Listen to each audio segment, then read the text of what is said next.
I'm already starting this. It makes a refreshing change from the last one that we filmed, where Sharon had the gigs at the start. I was laughing because I was saying things that I shouldn't say, off camera, and then said, I burped. That's what I did. Loudly. Yeah. Very loudly. Just before we came on air, so I said some boundaries need to go up, but we're here now and it's happening. I've told everyone, so let's just get on with this. How are you, Sharon Boyd?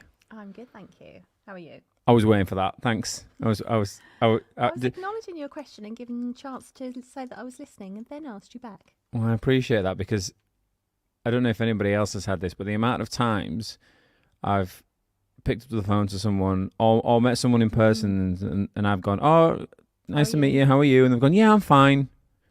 Task. Well, it's just like, and I'm okay too. Thanks for asking. Yeah. But I never get any of that back. But no, I am fine. Thank you very much. Got a hoodie on today. I'm wanting to give myself a metaphorical hug. It's cold. That's why I might have my hands in my pockets, because we've got a big AC unit in here, which is keeping the camera cool so it doesn't have a sip. I'm not going to explain what that is, but I've said it numerous times what a sip is. It's in the book. Nice segue. So, part 7 of the 10-part series of the read-through with Sharon and Mark. Your CX'y and We Know It. All available at Amazon. Was a #1 bestseller. Get it. It's funny. It's packed loads of information. And hopefully, over this little mini-series, you get an idea of some of the things that are in the book. But more importantly, you get the authors talking about it. And then we're going to ad-lib as we get through the chapters. So it's Sharon's turn today.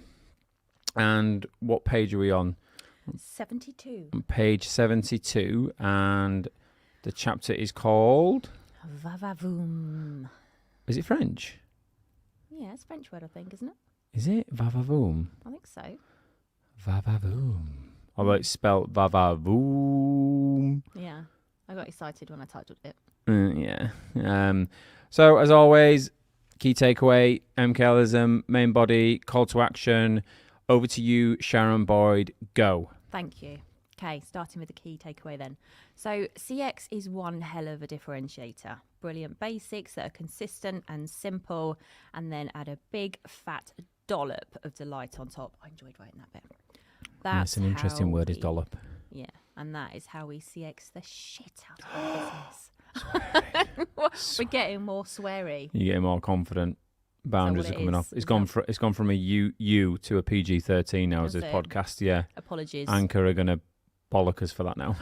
You said a naughtier word. No, that's like a telling off word. Anyway, right. MKLism. Mark wrote this one, so I will. I meant I'm reading it in his voice. Oh, right. Oh, excellent. All right, strap in, listeners. No. I want to hear this northern term. Please try and read that in my accent. At least the opening sentence. No, that would just cause offence to the whole of the northern atmosphere.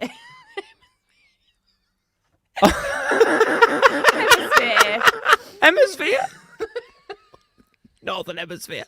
Well, it would. It's a whole lot of people more than just... She is trying desperate not to get the gigs. Don't start me off again. Right. So Mark has written... Okay, go on, all right. Behave. Step on a crack and break your mother's back.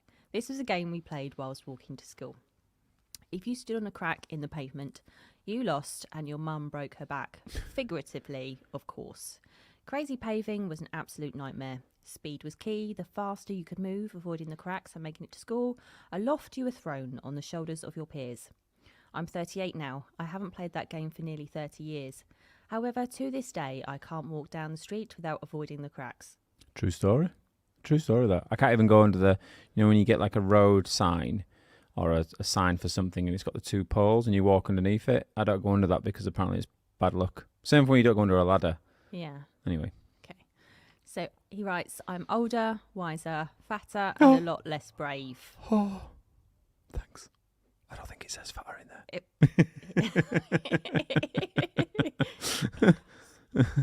there. However, it really is amazing how something so basic can stick right from the start. Now we go back to my voice. Oh. Some things stay with us always, like how we felt at a certain time, and if it was a fun experience or a bland one, full of difficulties and challenges, were we left to fall down the cracks? And by that, I'm talking about from a customer point of view, when you call up a company or whatever and you fall down the cracks because they haven't worked on their baton handovers. So main body. Take any sector or business and you can rock it to its core and really shake it up just by cranking the CX up a gear or 3. Maybe the local takeaway near you is always late, it's cold, and the order often appears to be a wild guess. All you have to do to be better than they are is turn up on time, deliver the correct order, and make sure it's hot, and then you're in business. We call this the brilliant basics, and we should never underestimate the power of this.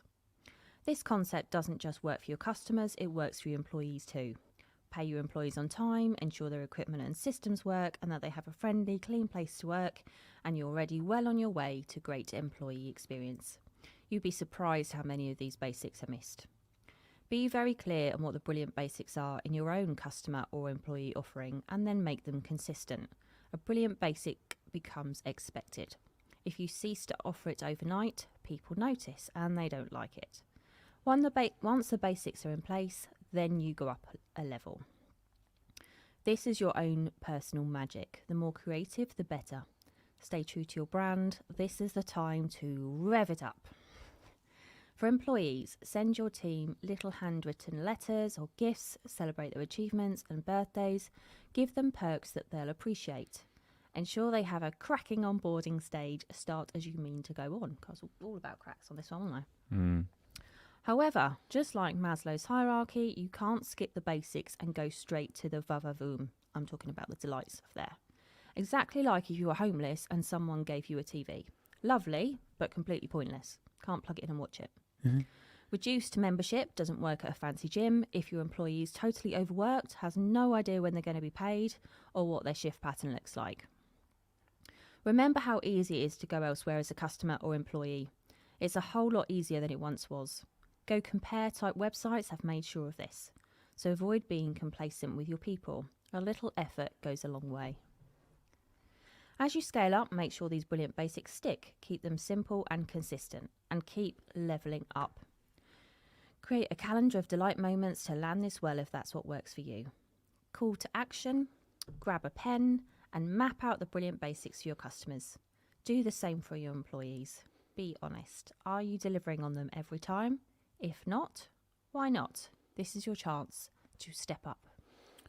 Brilliant. Now, I just wanted to point out to our viewers watching this, I wasn't being rude and writing a message on my phone. I was making notes because there's 2 points that I wanted to note down to talk about that you raised there. And for me, they were induction and investment / IP. So intellectual property rights, things like that, trademark.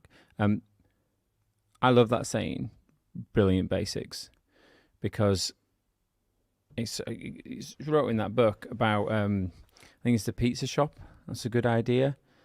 I mean, we as you know, Sharon, we've sat in many sort of like workshops where you go to sit with other startup companies that are looking for investment or looking for some sort of business idea. And I was amazed at all the companies, and then they've got great ideas. But what was fascinating is that all these ideas were all pre-MVP stage, pre-revenue stage. So they sounded great on a piece of paper or a presentation, and they're seeking investment. And we should we shouldn't stop that, because you need people sort of pushing the boundaries and thinking of new ideas. But what amazed me, and this is almost exactly the DNA of our company, was nobody's looking at a sector that is old, stifled, or a particular product line or whatever it might be, and going, they're just not getting the basics right. So take that pizza example. You know what it's like if your pizza's late, it's cold, the order is wrong, the food doesn't taste right, it's a little bit overpriced for what exactly you probably get.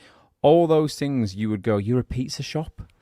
that is just the basics. If you get the basics right and then you come around and you go and it's Christmas time and they give you a little Christmas bauble or something like that, that's with their brand on it to put on your tree, that's the delight on top of it. But we're not getting the basics right. You may as well not be in business. And that for me is where, especially entrepreneurs watching this, don't sit there thinking that you have to think of the next Facebook or YouTube or TikTok or whatever it might be. They will come and go, those ideas. I was reading, someone posted on LinkedIn this morning, I think it was called RevRev or VRev. They were a competitor to YouTube back in the day. Right. Do you remember them? No, exactly. And it was a conversation between Larry Page and another guy in Google, and they were talking about acquiring YouTube at the time because they had a better MVP from them. They were scaling quicker. But the other, I think it was a CFO within Google, was saying, but this other company is growing just as fast as YouTube. And the point of the story is that other company, I can't even remember. I don't know who that is. no. But everybody's always thinking of a new idea. But what about those sectors and those companies that are desperately in need of rocking to the core? So that for me is the brilliant basics. And then it sort of ties in my other point around that investment IP. Everybody looks at some sort of IP level of investment. I was on a conference call this morning with a couple of investors who were doing a live discussion around IP and trademarking, and everybody was asking questions about that. And I asked a question around, well, brilliant basics. So I knew we were doing this. So I said, what about brilliant basics? What about coming into a sector? You haven't necessarily got any IP, but you can copyright, but you've got a fantastic team. You know your market very well. Your product is good, but it's getting all the basics right. And it was fascinating to see them sort of look at each other and go, yeah, I sort of get that. Because their brain was just, what can we IP, what can we sort of copyright, and what can we make us money on quickly? And I get that, but it's what about something to scale over time? I love that chapter. I do. Yeah. As we say throughout the book, really, none of this is rocket science. It's really not. And using the pizza shop is a perfect example of that. But it is, you've got to make it consistent, because if you get it right one time, that goes great, but you've got to prove it every time. And if you do then add in a layer of delight over the top, and then you take it away, and then your basics drop as well, you lose it even more, because you've taken them from this level and dropped them down a level. And it's so frustrating, isn't it, when the basics are not done? My credit card was put on stop recently. Yeah. So I tried to buy a new laptop. Not something I buy every day. So the algorithm of whatever the bank uses to analyze my payment history has gone, nah, that's highly probably likely it's fraud. Stop it. Okay, great.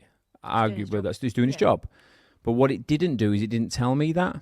So it declined the payment. And I'm going, okay. But nothing told me that because I use a different card then from a different provider, and that just went through, bizarrely. But we just went through. And then I went to go purchase something a week or so later, and it declined the payment again. And I thought, there's something wrong with my credit card here. Ring the provider. What's going on with my card? Oh, it's on stop. Okay. Why? Because you tried to buy a laptop. That was a week ago. Yeah. Did we not tell you? No, you didn't. A basic, just a communication. Anything, a text to go, your card's on stop because of a transaction that we've noticed. Ring this number. Something like that, but nothing. So I was so frustrated, but I was frustrated, but I was also pleased, if that makes any sense. Pleased that it had been stopped for the right reason. That means the functionality works. Yeah. But yeah, you absolutely shouldn't have had to make the phone call. No. So with my gym, it was put on a card that has just expired. I haven't been to the gym for about 2.5 years. For a while, they dropped the price down. I think it's now gone back up, and I keep thinking, right, must go back. They haven't contacted me the entire time in that 2 years, not once. The other day, I received a text from them saying your payment's bounced or whatever it is. So one text, please pay, and then a week later, second text, you still haven't paid. Nothing. No one's picked up the phone. Are you all right? You okay? Yeah. Do you want to still be a member? Yeah. 2 years, no comms, 2 texts in 1 week. It's less than 7 days apart. The second one, they've now sent it to a credit agency. Really? It's put £30 on top of it in a week. Nobody's picked up the phone to call me. Oh. And you just think, literally, if I look at my phone now, 2 texts, that's all I've had in 2 years. Yeah, and the thing is as well is what you're going to do. You're going to clear the outstanding balance, of course, because you look at this as a nuisance cost and say, how much would it cost me, not just in terms of money, but in time to be able to fight that off against the balance of whatever they require back from you. Let's say it's 60 quid or whatever it is. It's just easy just to pay it, and just make that go away. But in regards to your future business, it's never going to be there, is it? No, which is a shame because they're local, they've got a swimming pool. Yeah. They're not particularly clean, but some of the basic things that I need. Do you feel comfortable naming the chain? They are Woofton Leisure Centre. I've never even heard of them. No. Is it just a local one? It's a local place, but yeah. Woofton, sort yourself out. Yeah. In fact, they sent it Friday, and then Tuesday they sent the one saying it's overdue. And the thing is there are so many. Even if you wanted to fake it, let's say, there are so many systems that you can subscribe to that can auto-generate text messages.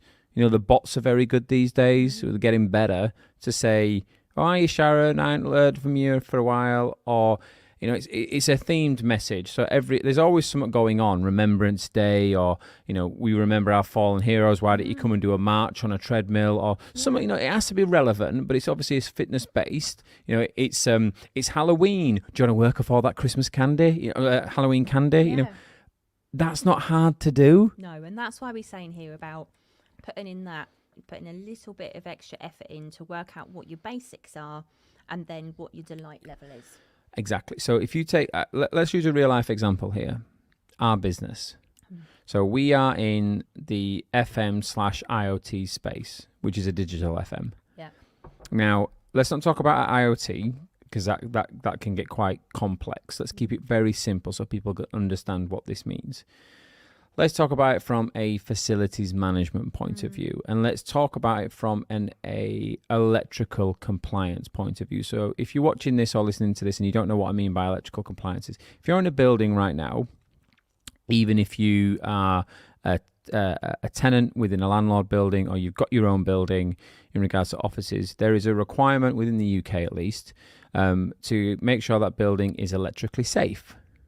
So normally you would have a facilities management company that would do that. Skilled engineers would come out, they would test all the electrics, the lighting, the sockets, things like that, the mains that are coming into the building, and then they would certify that. As in, it's a bit like a rubber stamp. This building is safe at the point of testing. For the public. Yeah, here's some remedial work that might need to get done. Here's something that's serious that needs doing straight away. Here's something that's a bit minor, needs sorting in the next 6 months, and here's some of that you can do if you want to do, but it's not going to fail. That sort of stuff. Right, okay. Where this normally breaks down in the FM world is when it comes to paperwork. So we are still in a world of paperwork when it comes to FM. And the legislation is such so that if you are doing something called a fixed wire test, you can't do that remotely through technology. You just can't. You've got to have someone on site to do it. Yeah. So normally what happens in the FM world is once you've done that test, and the engineer has then come back to the office, he's handed the results of that test over to usually an admin team. The admin team type up all the results, generate a skilled engineer then signs that off. Tick. There's your certificate that you put in your file to say your building is safe. Invoice. Yeah. That is where the process always falls down, is the paperwork side. And the amount of times that when we were coming to this sector and we were looking at other FM companies who they were good at sending guys out to do the work, but when it came to doing the basics of the paperwork to invoice the work, which should be the simplest bit, which is the basics, wasn't happening. And that was how we grew so quickly in those early years, because we call it having a tight process before we engaged Sharon from a CX point of view, but we always called that myself and John having a tight process, but now we call it Brilliant Basics because it sounds better. But we call it Brilliant Basics, and that Brilliant Basics for us was making sure that the paperwork was done on time and was legible, which then meant we could invoice it. More importantly, the client gets what they want. They put their certificate to one side. They know they've got a safe building, and then they pay their invoice. Yeah, they know they're compliant.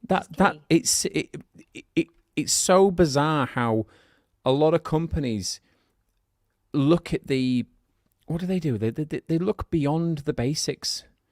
They look at the new revenue stream, the new idea, the new invention, the new way of doing something, and they forget what they're actually in business to do. Well, it's that run before you can walk thing, isn't it? Going off and chasing all the shiny when you haven't actually nailed what you do brilliantly. Yeah, well, and it's almost like that's the keys to the room, or the ticket to the party is if you can't even get your basics. I mean, and look at it from a client point of view. So and again, if you're designing a new product now, or let's say you're a startup, pre-MVP, pre-revenue, your Brilliant Basics might be what a client would expect from a company of your size, or what an investor expects from a company of your size. So what's your procedure for invoicing? What's your management structure like? What's your go-to-market strategy? What's your first year numbers looking like projection-wise? What's your MVP? Blah, blah, blah, all that stuff. Now, you might have a fantastic idea and you might be thinking 6-7 years down the line of where the market's going. But if that investor or that client turns around and says, well, can I have X, which is a basic? And you go, are they really going to trust you with a new invention and a new idea? They're not. So your Brilliant Basics are your ticket for upselling. Yeah, it's the foundations, isn't it? It is. But people forget that though, don't they? You can't keep layering stuff more and more and more and more. We do this, and this. Great. But actually, all I wanted was a hot meal. Yeah. Come to your restaurant. That's all I wanted. I don't want tickets to the train station across the road as part of some perk. I just want you to give me the meal that I've ordered on time so I can eat with my family. I heard that a few times. That I think it was either. I want to call it. What was the? You had Brewers Fayre. Yeah. Beefeater. Table. So get a bit closer to my mic. Yeah, table. Table. Yeah, you need to stay a bit close to your mic. Table. So these were part of the Whitbread dynasty. Yeah. As a UK company. Yeah. And I remember it's fascinating now when we talk about this stuff because you almost go back and you think about things that you've heard. Yeah. And I remember there was a conference. I think it was a Brewers Fayre conference, and I can't for the life of me remember what the difference was between any of them. I think Beefeater was just beef. I get that, but I didn't know. Table had all sorts of different chairs, and Brewers Fayre. I didn't really understand what the main difference was between Brewers Fayre and Table. Brewers Fayre was the nibbles, wasn't it? It's meant to be sharing. That's why it's called table, because you sit round and share little platter type things with your friends. Do you remember it was called little dishes on the menu? I can't remember that, but and Beefeater was slightly more upmarket than Brewers Fayre. Okay, I get it now. Right. Did you work at that department? No. Sharon and I both worked at Whitbread at the same time, but we didn't know each other then, bizarrely. Yeah. Which is weird. But I was at a conference, and what I'm about to tell you now was what they were doing was Brilliant Basics. So the management had an initiative called, and at the time I didn't know anything. I was so arrogant at the time. What did I know? Because I was looking at this initiative that they called, and I'll tell you in a second what they called it. And I'm sat there going, that's the dumbest thing I've ever heard. And it was called Hot Food Hot, Cold Food Cold. And I'm going, what's all that about? Why aren't we thinking about new dishes and thinking about the calorific? Because at the time, this is when there was a real big focus on salt content, and the sugar tax was coming out and all this stuff. So there was a lot of focus on the makeup of the dishes, and the Daily Mail was constantly barraging Whitbread and the restaurant team saying, look at all your calories in this. And so they're going, that's the problem. You need to fix that. Put these dishes. Yeah. What's all this hot food, hot, cold food, cold? But that's what customers were complaining about. But that's what they wanted. That's what they're doing. I mean, I can't remember the name of the management at the time. I think I want to say Paul. I don't know. Paul Floam, and I can't remember whoever the management was at the time in 2000 and 11, 12 Whitbread restaurants. You got that nailed spot on in terms of brilliant basics because it was hot food hot, Well, cold food cold. Whenever you when you first get a plate, the first thing you do when you put it in your mouth, like it was like mashed potato, whatever, you taste to make sure that it's actually hot, don't you? Yeah. Because in your head you're thinking, is this cooked? So it's more than just Am I gonna die? Comfort thing. Yeah. It's a safety thing. Yeah. It's okay. Carry on eating. So You should have to eat from the outside in. That's how that should work for me. If it's a hot meal, because if it's too hot, you can't eat it in the middle because it's red hot. right. So you go. Your mum never tell you that. No. What? I wonder why you're looking at me so weird. Like, what? When it's a hot, right. Hang on. I don't know if this is a north. Is this a northern thing? You were going to say it. You can't put words in my. I put it to the house that I was not going to say that, Miss Speaker. Order. What I was going to say is, if you have, let's say, spaghetti or some sort of pasta dish or something that's got a lot of the ratio between dish and liquidity and gooiness is quite high, and if it's supposed to be hot, now you're not going to dive straight into the middle of that, are you? Because that is going to be piping hot. So you eat from the outside in, because the outside, the heat disperses through the dish to the outside of it, doesn't it? So the edge of the dish is going to be colder. So you always eat from the outside, and you never go straight in the middle, because if you're eating from the inside out, by the time you get to the outside, that's going to be extremely cold. Whereas the outside is going to be cooler than the. It's like, think of it. I don't know why we're having to go down this route, but think of it like, you've seen a drawing of the Earth. Bear with me. The Earth. I'm with you. And it's cut in half. Yeah, that's got a red molten core. It's got the core, it's got the outer core, it's got the mantle and all that lot. And it's got the surface. So we're on the surface. We're on the outside of the plate here. So if I was going to go straight into the core of the Earth, I'm getting burned alive. But eventually that core will cool. That is as similar as eating spaghetti. How are you cooking this spaghetti that only the middle bit is No. piping? Right. It's because of the density of the core has got more spaghetti in it than the outside of the core. I mean, if someone is a physics master or a mathematician, please tell me what this is. But because it's dispersed out to the edges of the dish, it means that it's not clumped together, because it hasn't got a shield from the outside world. Whereas in the core, it's almost insulated by itself. Listeners, we are talking about basic, brilliant basics, but we've got onto spaghetti. No, right. I want people to watch this and comment. Please comment. A hot dish. I'm sure you're right. I've just never thought of it this way. Well, and you're screwed because you can't do that with a hot drink. That's why when you have a hot drink, you go. It's sort of like, because it's all the core, because it's insulated by the cup. It's true though. This hot food, because it's the same with a cup of tea, isn't it? Yeah. Cold tea is nasty. Ooh, it's like cold pizza. If you've had a hang on, I'll probably get shot for saying that, but I can't eat cold pizza. No. But take for example, you got a lot of experience in the airline industry, and I would say if I'm going on holiday, the basics of that is, one, get me through check-in fine, get me on the aircraft okay, get the aircraft taking off at the time it said it's going to take off, land at a time that I think is reasonable on what you've told me, and then give me my bags on the other side. And anything that you add on top of that, such as a picture on the flight, maybe a nice meal, stuff like that, that's the delight. Yeah. Whereas, let's work that another way. The plane's delayed. I had this actually in 2016 or 2017 when we were going to Florida with my family. So the plane was delayed, but I sat on the tarmac for 3 hours. Ooh. For 3 hours. In the UK? Yeah, in the UK, okay. in Manchester. Right. And it was on one of these big Virgin 747 monsters. It was a massive thing. But when I was sat for 3 hours, I was having food served, get a drink, it was lovely. But it didn't take away the fact that I was delayed for 3 hours, which meant that my brain was going, but when I get to the other side, that means I'm 3 hours behind in terms of picking up my car. I need to go and find the code for the house that we're staying in. It's going to be dark now. I'm not really that confident in terms of yet driving around Florida. I've only done it once before. All that stuff starts to add, and I'm going, you're getting the basics wrong here. And I remember them saying, the captain actually came over and said, the plane that you guys were supposed to be on, we swapped them over because that plane's engine was fine.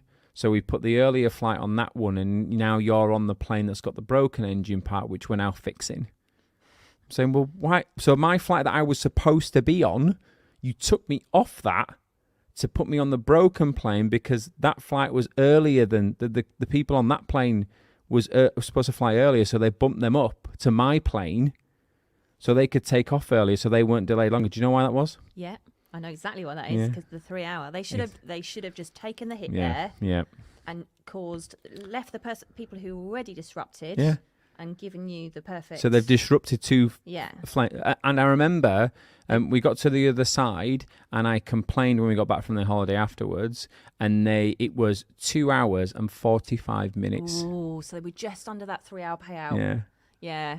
Whereas when I had my payout, I was 3 minutes and 3 hours and 1 minute. Yeah. So I got my payout. But that's naughty because they've put commercial above passengers there. Oh, yeah. And that's the thing, that's not getting the basics right. Yeah. So and don't get me wrong, commercials, we'd be forced to say commercials shouldn't come into these decisions because they do. But go under otherwise.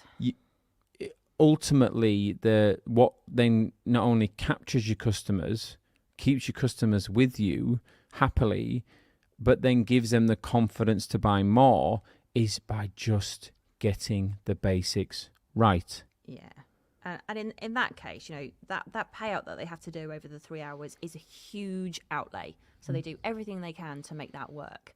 But as you say, all you wanted was to get there safely and on the time that was agreed with all of your family and all your baggage. Yeah, that's it. Yeah. Well, that's not my wife and my kid. That's different baggage altogether. Couldn't do anything about that. But when you think about, as you said, about food, now food's always an interesting one. So we talked about food before in a hospital environment where, go for maternity through the maternity process or whatever, and then, 48-hour labour and all you get is a slice of burnt toast. But something like in a spa, so I was at a spa the other day, and as part of that package you get like a sort of mid-morning snack, and then you get the lunch.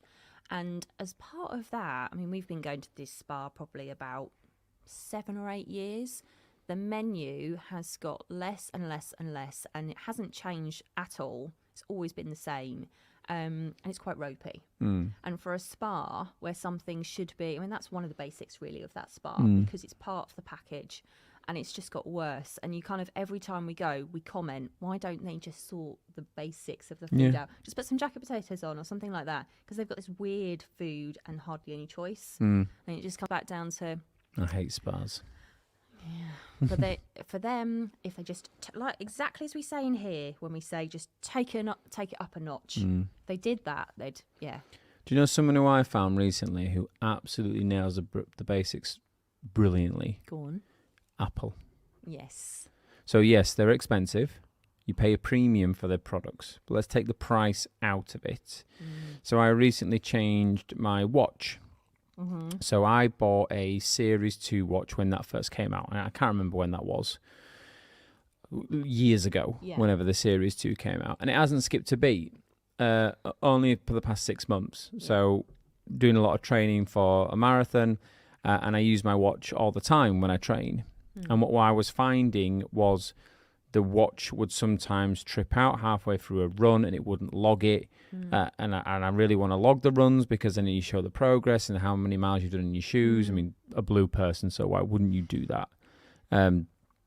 So I thought, right, I'm going to have to bite the bullet. I've missed the 3rd, 4th, 5th, 6th update of the watches. So I'm going to jump straight in to the 7. Let's do this properly. Yeah. So I went to the Apple shop.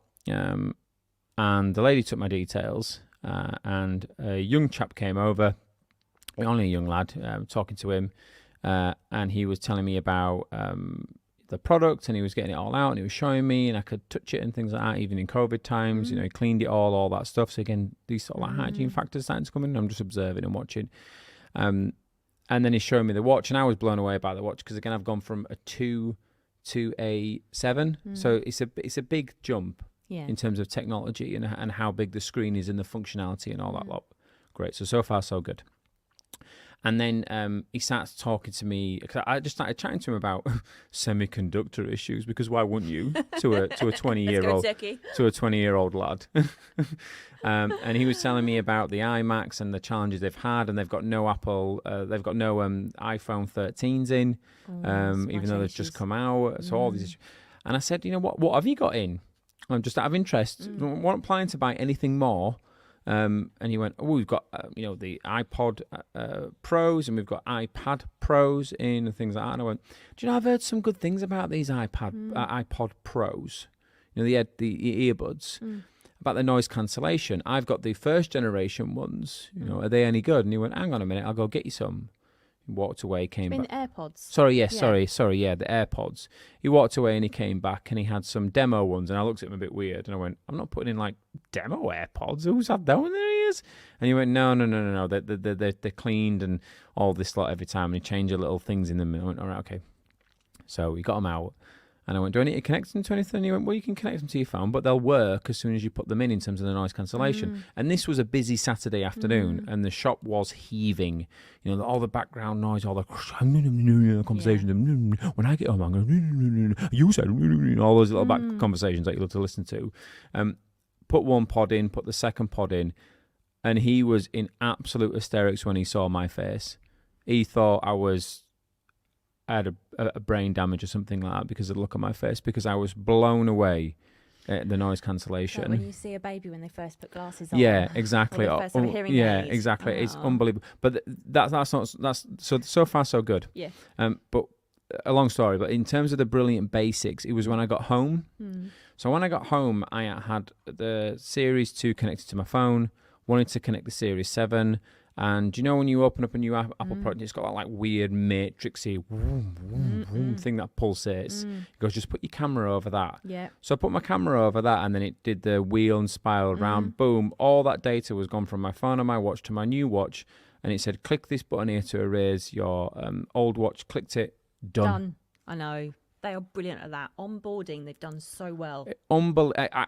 And my wife is a Samsung sort of person, and I constantly moan at her about it because I just say, where Samsung have got good products. I mean, they do sometimes beat Apple in terms of their units sold from a phone point of view, but I haven't seen anyone yet nail it like they have when it comes to not only an existing customer, but imagine if I was a new customer and I didn't have a watch and I wanted the watch. And it brought up that weird pulsating thing, and I downloaded the app and I just scanned it over, and boom, there's all my Apple ID onto it. I know, it's so clever. They've really thought about the complete end-to-end journey there, because they've thought about the 7 seconds when you open the box. Oh, the packaging's beautiful though, isn't it? Really beautiful. They've thought about transferring from an old Mac to a new Mac, which I had to do recently. Your watch, as you say, as soon as you put the AirPods in, they automatically connect without you having to do anything.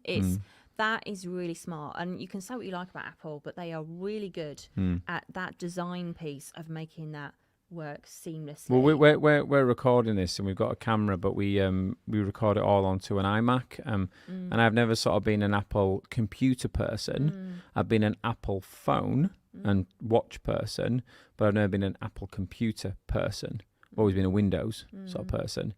But I have to say, the again, from unboxing the iMac and getting it out and connecting it and setting it all up, that's the basics. But I say that I'm being a bit unfair to Windows, because I recently bought a new laptop. I was telling the story about my credit card blocking, and eventually I managed to buy it. What was that like to unbox and well, be on board? It was how do you say that? ASUS.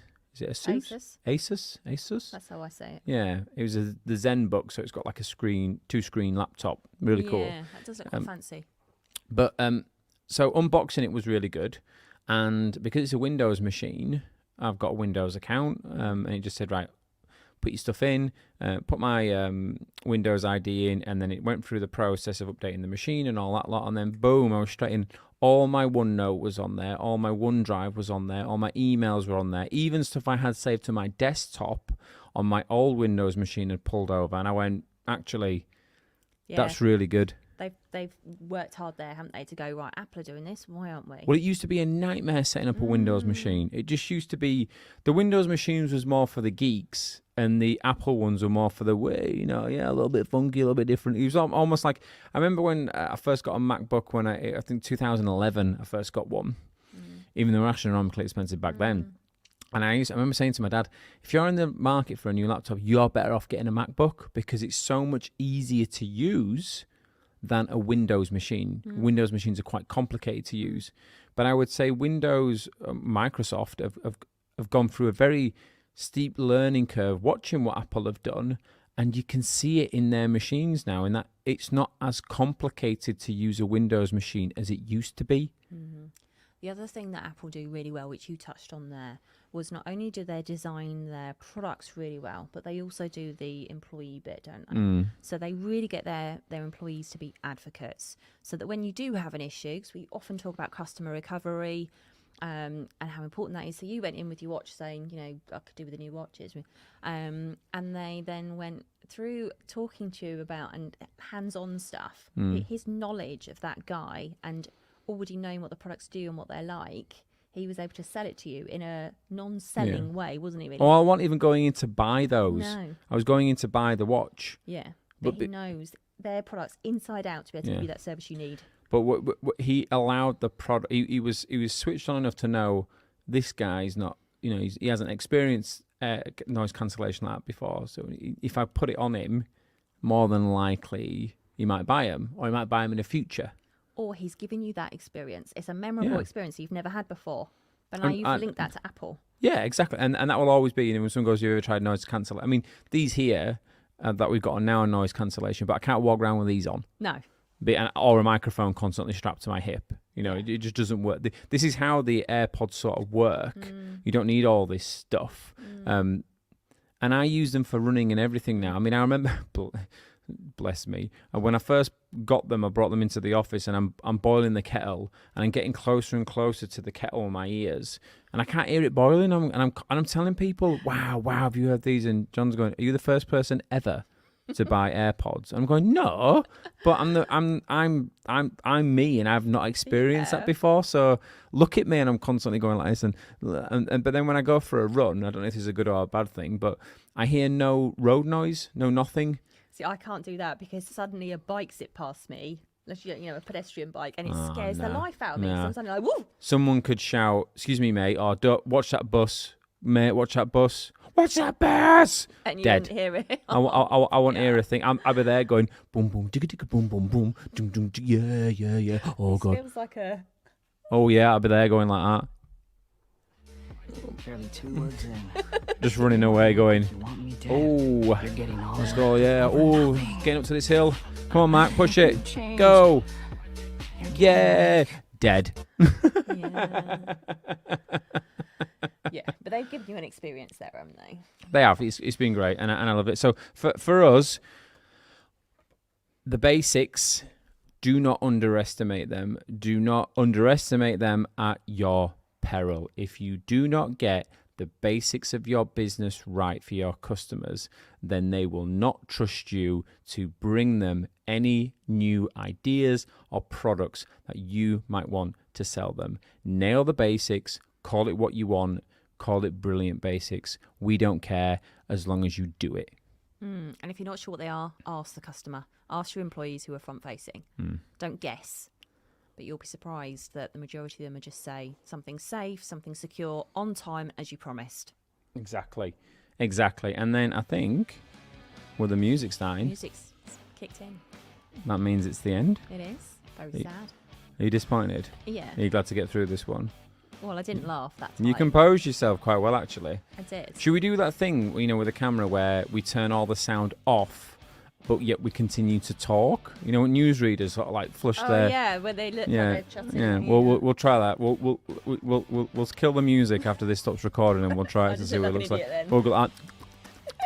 I'm not a gerbil. I just realised I was pretending to talk. Then if people listen to this on audio, they'll be going, "What's he doing?" Going, anyway, have a great day, everyone. Bye. Bye. Didn't cut you off that time, see? Which was good.